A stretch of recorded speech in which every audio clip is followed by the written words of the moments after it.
pourquoi le choix de ces enseignants? Ce choix, c'est important parce que vous ne pouvez pas parler d'éducation sans parler de l'école. La conscientisation passe par l'école, passe aussi par la communauté, mais l'école joue un rôle énorme. Quand on parle de violence basée sur le genre, on sait qu'il y a beaucoup de mariages d'enfants, il y a la question de mutilation génitale féminine, il y a les violences sexuelles entre autres, et les élèves sont là dans traiter avec ces enseignants. Et pour nous, c'est extrêmement important que les enseignants puissent avoir des outils, renforcer leur compréhension quand on parle de droits humains, sur les concepts de droits humains, sur les concepts de masculinité positive, sur les questions de violence basée sur le genre, et surtout les méthodologies participatives, la manière d'enseigner l'éducation aux droits humains, les droits humains, comment les enseigner. Ce sont des méthodologies participatives. Je pense que c'est extrêmement important de leur donner ces outils, de renforcer leurs compétences grâce à ça pour encadrer les élèves, parce que ce sont des élèves qui forment ce sont les enseignants qui forment les élèves et qui renforcent leurs capacités, et c'est extrêmement important que ces enseignants aussi comprennent pouvoir transférer ces connaissances. On a vu malgré les nombreuses interventions des projets, les nombreuses sensibilisations, jusqu'à présent les violences basées sur le genre continuent au niveau de la région de Kolda. Qu'attendez-vous aujourd'hui de ces enseignants qui sont des porteurs de voix aussi? Non seulement des porteurs de voix, mais des enseignants, des formateurs, des encadreurs. Parce que, comme vous le savez, il y a aussi des violences qui se passent à l'école. Quand les enfants se déplacent pour aller à l'école, mais aussi dans les familles. Pour nous, c'est important que les enseignants sensibilisent les élèves pour leur dire, pour renforcer leur protection. Parce que nous, ce qu'on cherche, la finalité, c'est la réduction de ces violences. Surtout, comment sauver ces élèves qui sont victimes. Parfois, un élève peut venir en classe, tu ne suis pas, tu mets cet élève dehors. Peut-être tu n'as pas creusé, tu n'as pas cherché à savoir ce qu'il y a derrière. En général, quand l'enfant n'a pas peur, cet enfant-là peut se confier à son enseignant. C'est important de les former et de les impliquer au plus haut niveau, pour qu'elles puissent participer, elles et ils, parce qu'il y a des enseignants, comme vous l'avez vu dans la salle, même si elles ne sont pas nombreuses, parce qu'il y a beaucoup plus d'enseignants que d'enseignants ici, mais que ces personnes puissent vraiment s'impliquer dans la lutte contre les violences. C'est à tous les niveaux de la société. Et l'école, en miniature, reste avec les enfants, presque je pense du lundi, mardi jusqu'à samedi, avec ses élèves. Et ils sont en contact avec ces élèves. Qu'est-ce qu'il ne faut pas organiser? Par exemple, si vous organisez des activités qui nuisent peut-être l'élève ou bien qui peuvent mettre en danger l'élève, comment tu peux comprendre que cela peut nuire l'élève? Parce que par exemple, si tu organises quelque chose à 19h, c'est sûr que les enfants vont quitter les maisons pour venir à l'école et vont retourner, surtout les activités extrascolaires. Mais est-ce que vous garantissez la protection de ces enfants quand ils vont aller venir et quand ils vont partir? Tout ça, ce sont des choses à analyser avec ces enseignants pour qu'ils puissent renforcer la connaissance de ces élèves et renforcer la protection des élèves et impérativement s'impliquer dans la lutte contre les violences basées sur le genre. Nous avons vu qu'il y a le marché de job et les enfants sont très exposés. Ils quittent l'école pour aller, par exemple, vendre. Parce que quand même, quand on a déjà fait une rencontre avec ces élèves, surtout les petites filles, elles descendent pour aller au marché. Et là, c'est quand même très difficile parce que c'est un marché hebdomadaire. Et vous savez, quand on parle de marché hebdomadaire, il y a beaucoup de risques parce que c'est plusieurs nationalités qui sont là. Et quand on te donne quelques sachets d'eau à vendre, peut dire ces sachets d'eau ne te rapportent même pas 500. Il y a quelqu'un qui va te donner 1000 francs. Vous voyez ce que ça ce qui peut arriver à ces petites filles innocentes. Je pense qu'on doit les protéger. C'est extrêmement important et faire en sorte que les enfants n'aillent pas vendre dans les marchés. C'est extrêmement important. C'est pour renforcer même les petits garçons. Parce qu'il y a même des enfants qui désertent les classes quand il y a le marché hebdomadaire. Cette journée-là, qui vont carrément abandonner à cause de cela. Donc les parents ont le partition à jouer. C'est à eux d'aller au marché. Il faut laisser quand même les enfants de 12 ans, 11 ans, pour que ces enfants ne soient pas exposés. Quand on parle de violence, il y a la sexualité précoce qui les expose. Il y a aussi les cas de viol qui peuvent survenir. Et ça survient parfois. Et tu ne trouves même pas l'auteur. Parce que quand même, il y a les frontières qui sont là. Anandi Amnesty au programme mo jogi ko addande ma communauté ji ɗi gandiranta ɓe mbawa haɓade ledde donc e nder ɗum min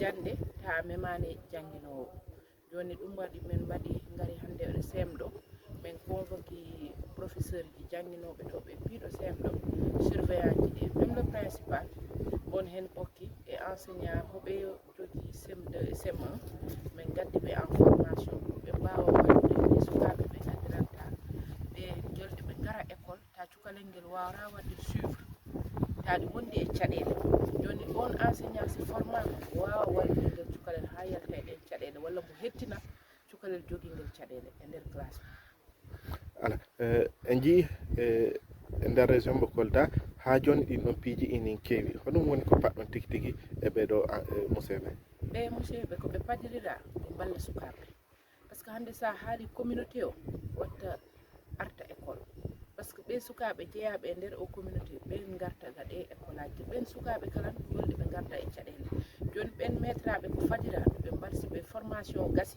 ɓe liggora ɗum par ce que formation moɓe gokkere o tahat ɓe kettina sukaɓe joguiɓe caɗele e hono kala ɓe ɓanirta en charge ɓen sukaɓe ɓe gandirantaɗi mondi e ɗen caɗele ko ɗum ɓe padira pour ballal ɓe walla sukaɓe ala hoto woni ko mbiranin e kettoroɓe en e travers tewdu e musidal ngal gandiranta hande ko ɓen kala woni ko jogui ɓeɗo sukaɓe dandereɓe ni joni komi haalta parent ji ɗi kadi noɓe daro darde par ce que zone o laarama aɗa andi ɗi jogui luumo marché luumo joni accude sukaɓe ɓe jaaha hen trop kadi waɗat ɓe exposé par ce que cukalel woodi âge momo jogui ko lamɗaɗo janggo mais sa waɗi exposé ɓiɗɗo ma kadi ko probléme joni yimɓe ɓe darodal par ce que ɓiɗɗo ma woni janggo ma sa dararaki ngel cukalel a wawata dandude ngel cukalel wawata dandude joni no yimɓe ɓe mbakkilo e sukaɓe franchement. Le thème c'est sur les droits humains, donc la violence sur les genres. Donc au terme de cette formation-là, je crois que moi en tant que principal, je m'attends à ce que les professeurs formés s'approprient d'abord de la formation, des connaissances qui vont être données par les formateurs. Et ensuite pouvoir appliquer ces connaissances-là sur le terrain, donc dans la pratique.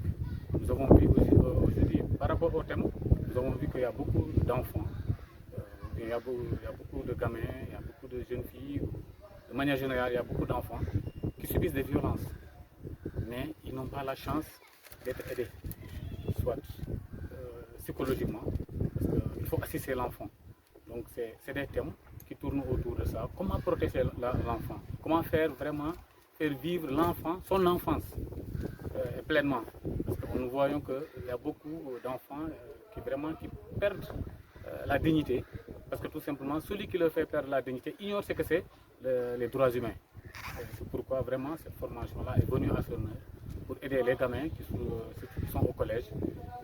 Nos jeunes filles, les jeunes garçons doivent être informés, doivent être sensibilisés, doivent être protégés. Et pour cela, il faut qu'on s'approprie des connaissances de nos formateurs qui sont venus aujourd'hui vraiment nous donner la chance pour pouvoir vraiment protéger les enfants.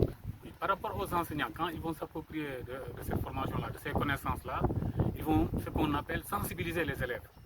Donc informer, sensibiliser, mais aussi savoir le sens même des fois du comportement d'un élève dans l'école. Des fois, vous rencontrez un élève, il s'absente comme ça mentalement, il est là absent. Quand vous l'interrogez, des fois, vraiment, on trouve la réponse.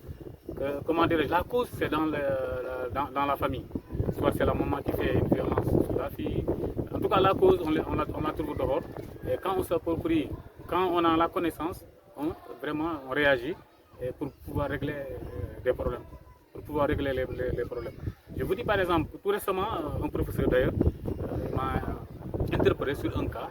Un élève, les parents de cet élève-là ont pris la décision de faire sortir l'élève de l'école. Nous avons réagi et l'élève est revenu à l'école.